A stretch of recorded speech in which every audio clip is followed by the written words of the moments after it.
আজকে আমরা এসেছি মানিকগঞ্জ জেলার সাটুরিয়া বালিয়াড়ি রাজবাড়িতে। এটি একটি ঐতিহাসিক জমিদার বাড়ি, যার প্রতিটি ইটে লুকিয়ে আছে শতবর্ষ পুরনো গল্প। চলুন দেখে নেই অতীত আর সৌন্দর্যের মিলনে তৈরি এক ভিন্ন অভিজ্ঞতা। বালিয়াড়ি রাজবাড়ি নির্মিত হয়েছিল 1800 শতকে জমিদার শশীকান্ত আচার্যের সময়। রাজবাড়ির স্থাপত্যে মুঘল ও ইউরোপীয় রীতির মিশ্রণ দেখা যায়। এখানে ছিল নাট্যমঞ্চ, সভাকক্ষ, অতিথিশালা। প্রতিটি দালান আজও দাঁড়িয়ে আছে ইতিহাসের নীরব সাক্ষী হয়ে। বর্তমানে এটি একটি জনপ্রিয় পর্যটন কেন্দ্র, ইতিহাস প্রেমীদের জন্য এক আবেগঘন গন্তব্য।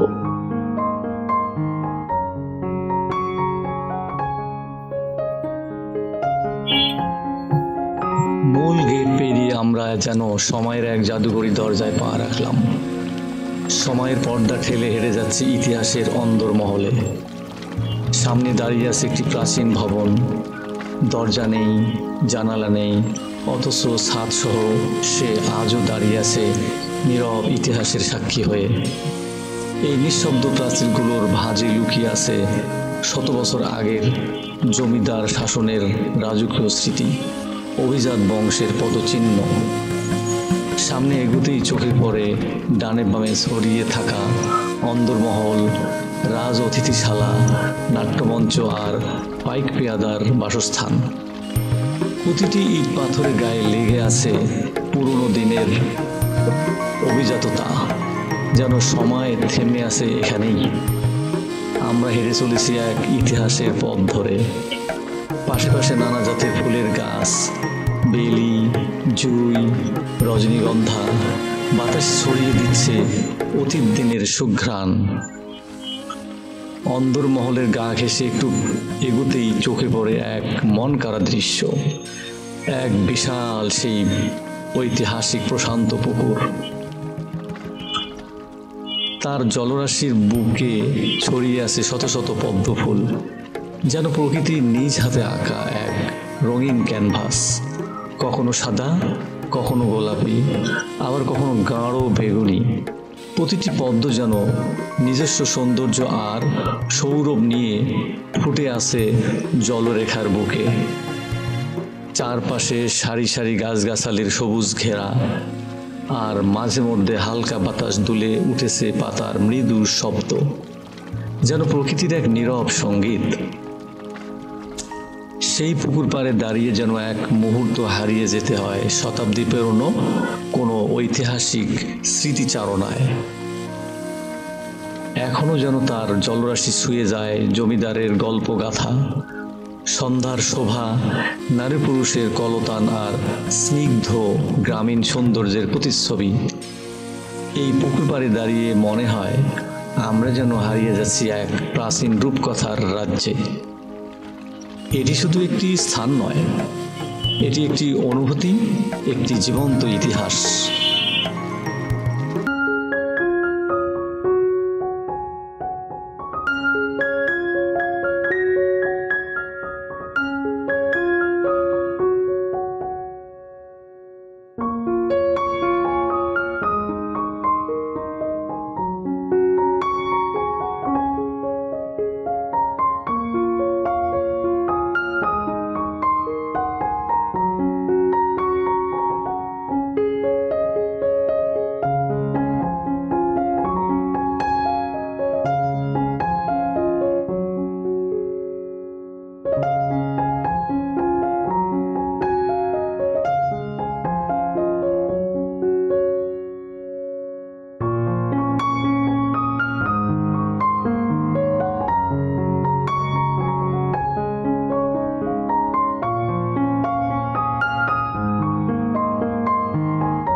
এতক্ষণে আমরা পৌঁছে গেছি ভ্রমণের শেষ প্রান্তে।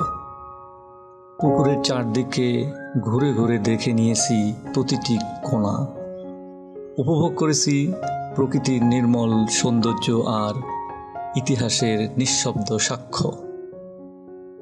সেই পুকুরের ধারে আমরা কেউ দাঁড়িয়ে, কেউ বসে, কেউ বা গাছের ছায়ায় বিভিন্ন ভঙ্গিতে তুলে নিচ্ছি স্মৃতির অমূল্য কিছু মুহূর্ত।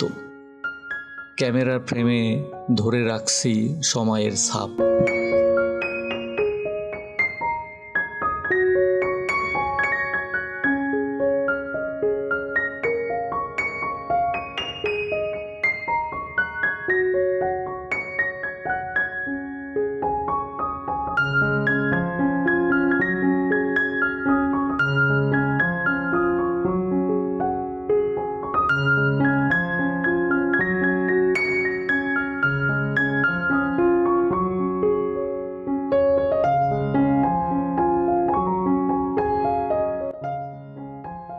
এরপর শুরু হলো আমাদের খাওয়া দাওয়ার ছোট্ট কিন্তু প্রাণবন্ত পর্ব।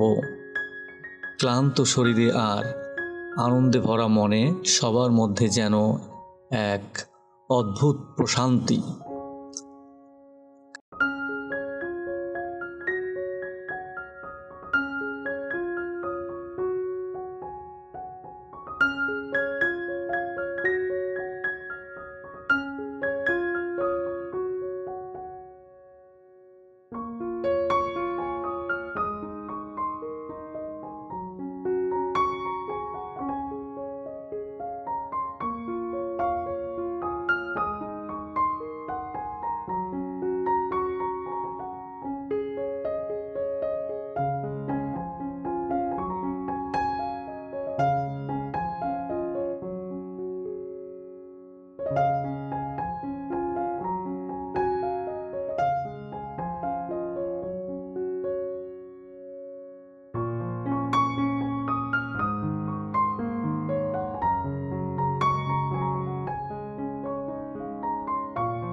খাবার শেষ, যে যার ব্যাগ গুছিয়ে প্রস্তুত হচ্ছি ফেরার পথে পা বাড়াতে। বাস আমাদের খুব দূরে নয়, কাছাকাছি দাঁড়িয়ে আছে, আর আমরা সবাই এলোমেলোভাবে ঘোরাঘুরি করছি আশেপাশে। কেউ গল্পে মশগুল, কেউ শেষবারের মতো চারপাশটা দেখে নিচ্ছি। মনে একটি অনুভূতি, আজকের দিনটা সত্যিই স্মরণীয় হয়ে থাকলো। ভিডিওটি ভালো লাগলে লাইক, শেয়ার এবং সাবস্ক্রাইব করতে ভুলবেন না। আমাদের সঙ্গে ঘুরে আসুন বাংলার আরও হারানো ঐতিহ্য থেকে।